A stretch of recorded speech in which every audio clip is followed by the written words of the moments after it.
Okay, wonderful. It's an absolute pleasure and honor to be here. This is the second version of this beautiful event that is called the Dubai Fintech Summit. When you look around you, you see visionaries, you see companies. I see NASDAQ in front of me. I see DFM in front of me. I saw Binance on the way in. It's really everyone that's anyone. And I just heard from the conference organizers we have more than 8,500 participants. And to that, really, to the DIFC, to Trescon, and to any company that is participating in this event, I want to give them a really, really big round of applause. Let's do it. Yeah.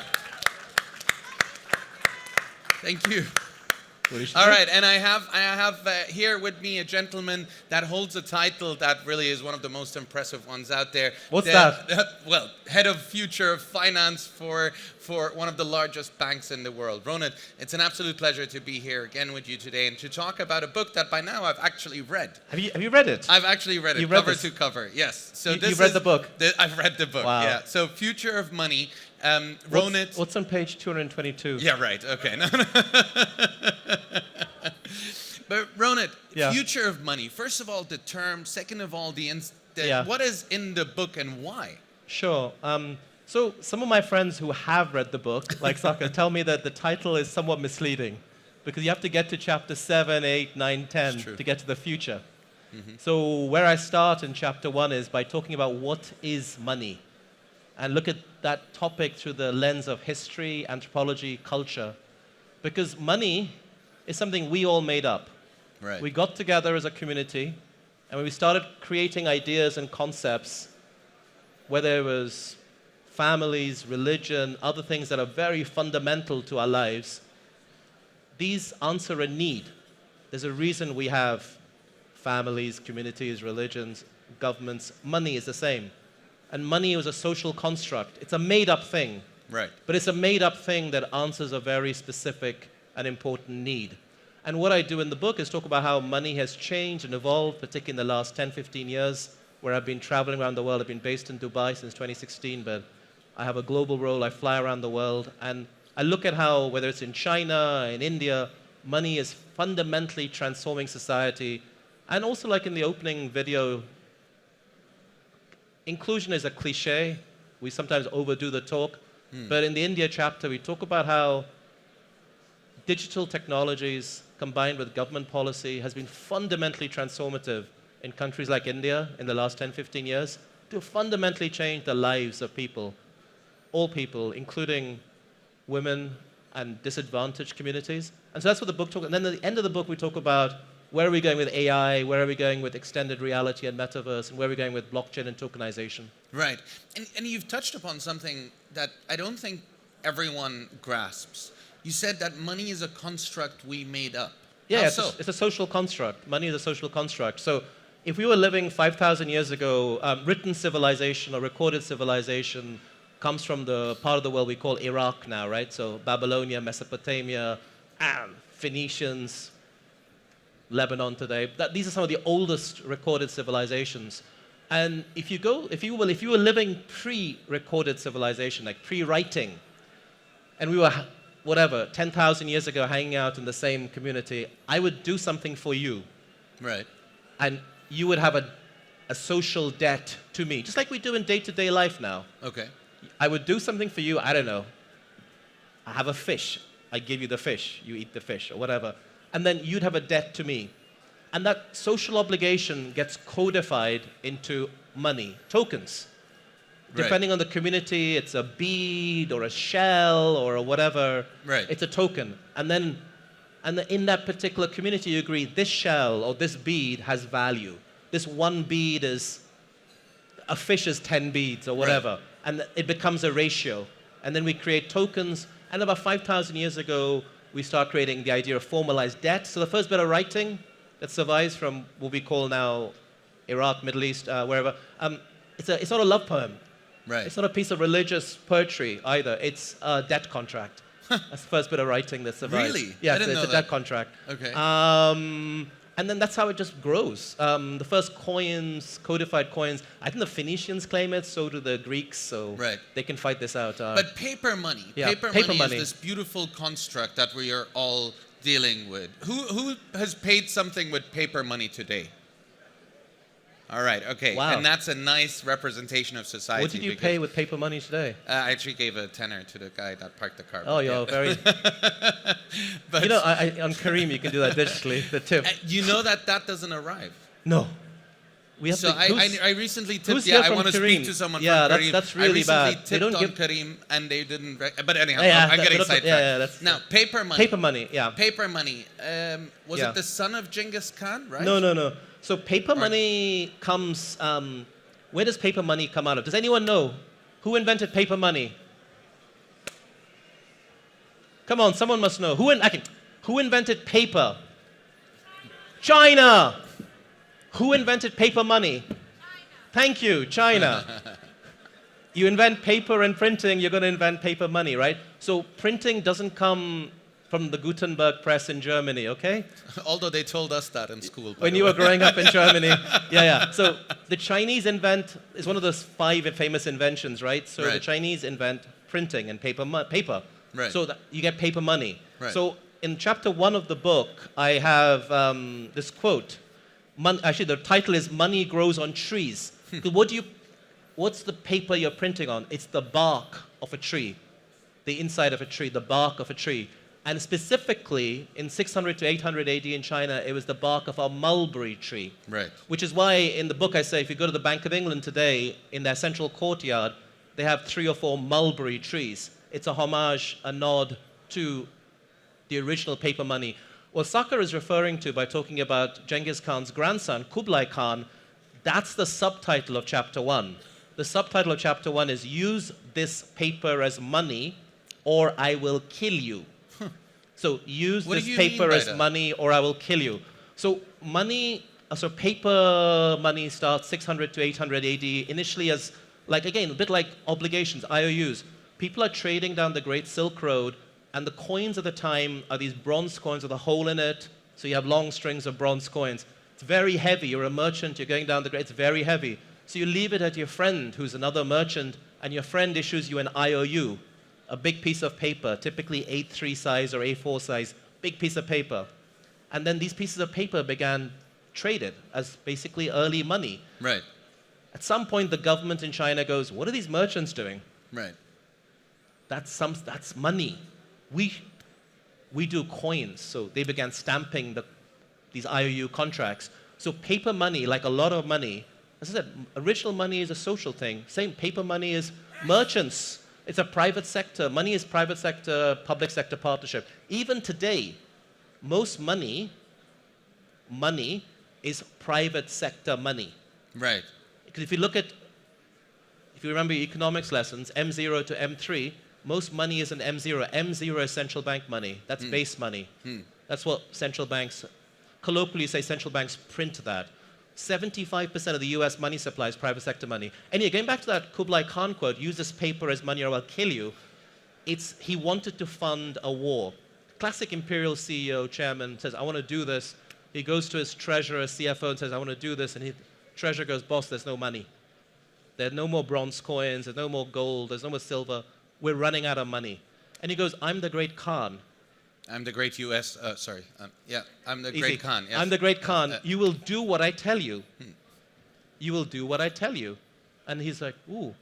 So it's actually the first time in recorded history where we break the relationship between an asset, because from about 2000 BC or so, you've got coins that are codified by governments or kings or rulers or princes.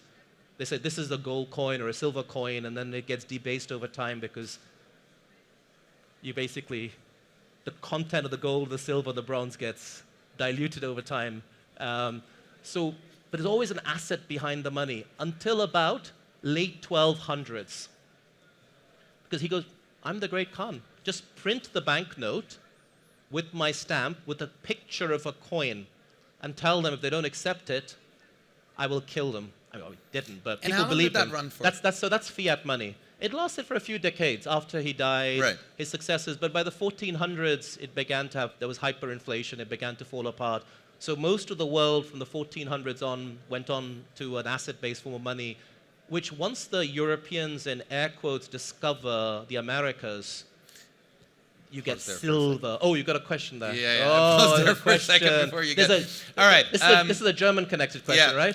Who here has dealt with the US dollar in the last year? Really? All right. I would have expected more people. All right. Who here thinks that the Hong Kong dollar is called the Hong Kong dollar because of the US dollar? All right. Okay. That's an educated audience. Where does the world... Who here knows where the world dollar came from? Oh, you do? All right. Okay, cool. Oscar, where Tell did it us. come from? Which country? Mexico. Mexico's close. Mexico's a good one. Mexico's There's a Mexico nearly connection. there. Yeah. Sophie, I can't hear you. Spain. Spain. Keep going. Very good. Nearly. Very good. So in many ways, Mexico. Where did this world dollar come from? It actually comes from what is today. 'Cause obviously, borders change over time. It's a small, small town in what we call the Czech Republic today. Germany, you mean? Czech Republic. It was a German-speaking. It was a German word. It comes from thaler, T-H-A-L-E-R, thaler. So the first coin was a Joachim's thaler, and then as it spread across Europe, to the Dutch and the Spanish, because obviously that part of Germany or the Holy Roman Empire, which famously was neither holy nor Roman or an empire, but that part of Germany was run by the same family. You know, these are family businesses, Europe at the time, as Spain. So the dollar, the word thaler becomes dollar, because the Dutch and the Spanish, they kind of and then the Spanish are obviously the big traders of the 1500s, 1600s. So the trade flows first in the Atlantic and then the Pacific.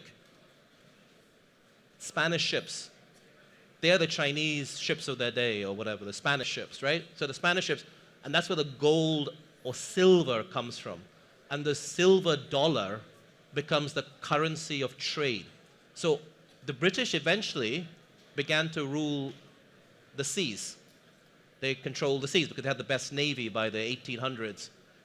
But the coins that would finance trade, both in the Atlantic and the Pacific, was Spanish silver dollars, which became Mexican silver dollars when Mexico became independent, because they were mined. So the original dollar is mined in what's Czech Republic today. Actually, there's a cute story there. They also did uranium mining later. So if you know your Marie Curie story, that's Also in the Czech Republic? that same city. Oh, wow. There's a city, if you ever go to the Czech Republic, you should go and visit it.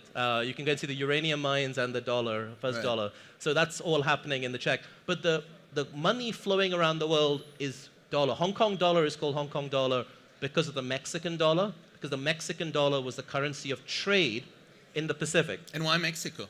Because that's where the silver came from. Right. So that's why the Spanish, as well as for converting people to Christianity, but it was like a 1500s VC enterprise, because Vasco da Gama, not Vasco da Gama, that's Portugal.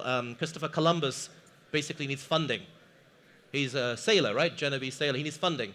He goes to the Portuguese and say, "I want to go and discover the Indies," which is like basically shorthand for anything in the Asia. And the Portuguese know maps because they're the best sailors of the 1400s. And the Portuguese say, "Nah, your little ships are not going to make it across to China." So they take a very rational view. Then he goes to Queen Isabella of Aragon, and she takes the VC view. She goes, maybe it's a 1 in 100 chance, but if it works.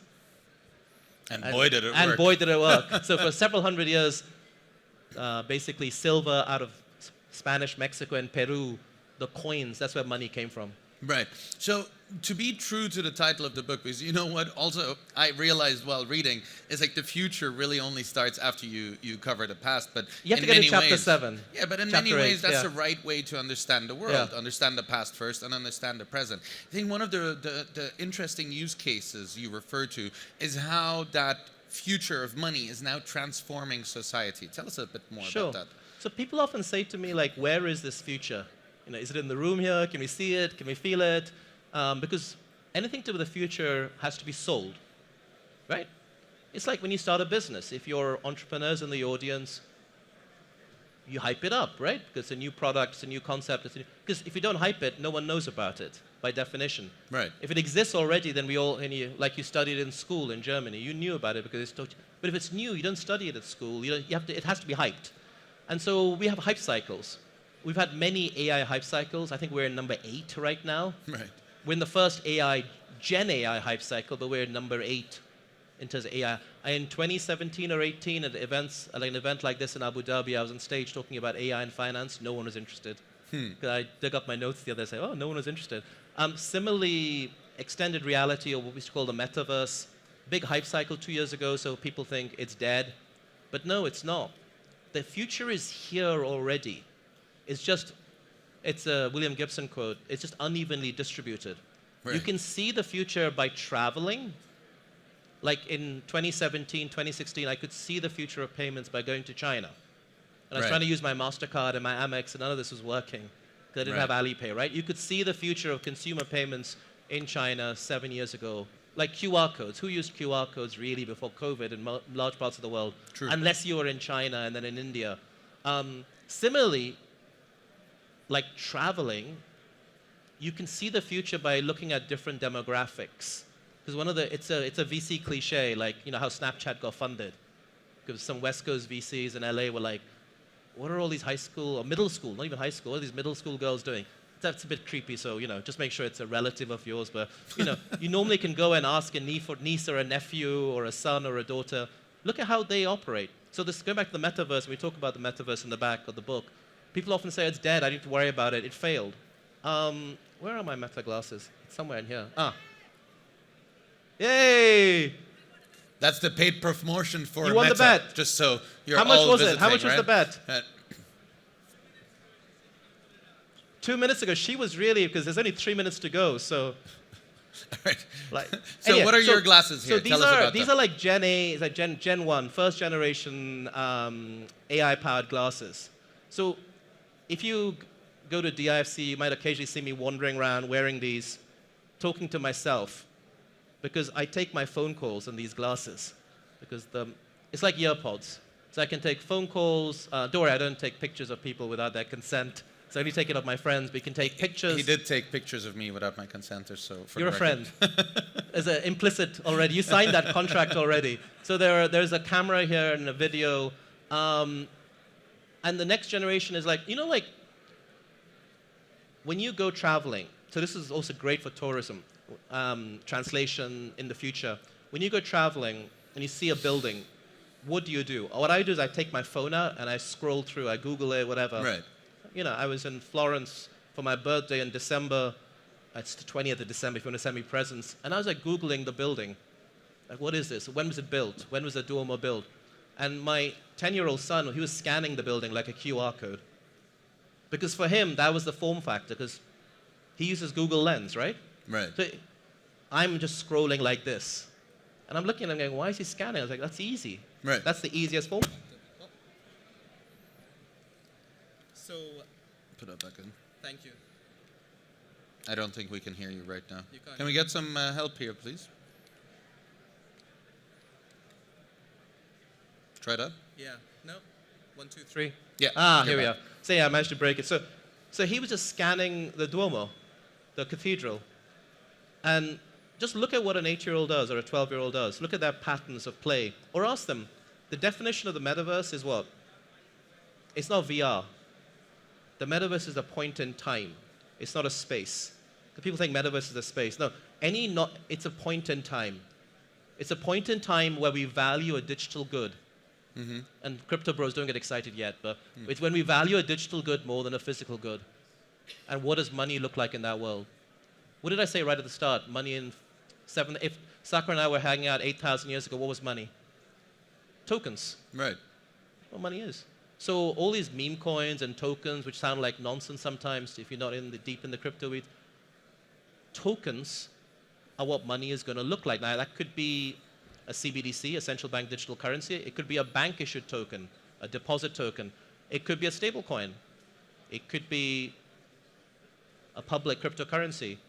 But tokens work brilliantly in a world where digital assets or digital goods are valued more than physical.